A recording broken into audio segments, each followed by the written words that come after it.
ඒක අපි අද බැට් තුනක් පෙන්නන්න ආවේ. මේක ජපන් යන බැට් එකක්.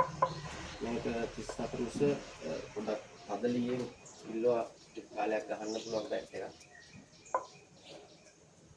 බර අඩු හොඳ බැලන්ස් එකක තියෙන බැට් එකක්. මේක අපිට ටික දවසක් ඕඩර් එක බාර දීලා මොකද යකවා අදිස්සි නැතුව හිමින් බැට් එක හොඳට ෆිනිෂ් කරලා දෙන්න කියලා අපි හැදුවා. ඒ වගේම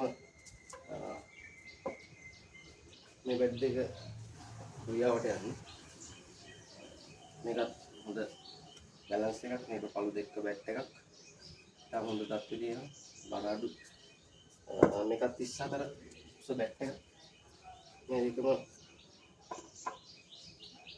උස හොඳ ෆිනිෂිං එකක් තියෙන බැට් දෙකක්. සෑහෙන කාලයක් පාවිච්චි කරන්න පුළුවන් බැට් දෙකක්. මේක 33මාර බැට් එකක්.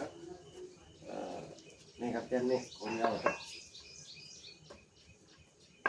මේක අනිත් බැට් එකට වඩා බර අඩු ඇල්ලුවෙන් හද බැට් එකක්. හොඳ ට්‍රවල් එකක් තියෙන බැට් එකක්. මේක අලු තුනකට අපි හදලා දෙන්නේ. ඉතින් අපිට ඉල්ලීමක් කරා යට අස පොඩ්ඩක් ඇඩියෙන් තියෙන හොඳ බැට් එකක් දෙන්න කියලා. ඉතින් අපි මේ බැට් තුනම හදලා ඉවර කරා. ඉතින් මේක 33මාර සහ 34 බැට් තුන හොඳ නිමාවට තියෙන බැට් තුනක්.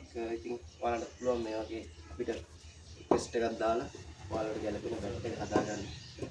අපි මේ විදිහට හොඳම තත්ත්වයෙන් බැට් එකක් ඔයාලට එවනවා.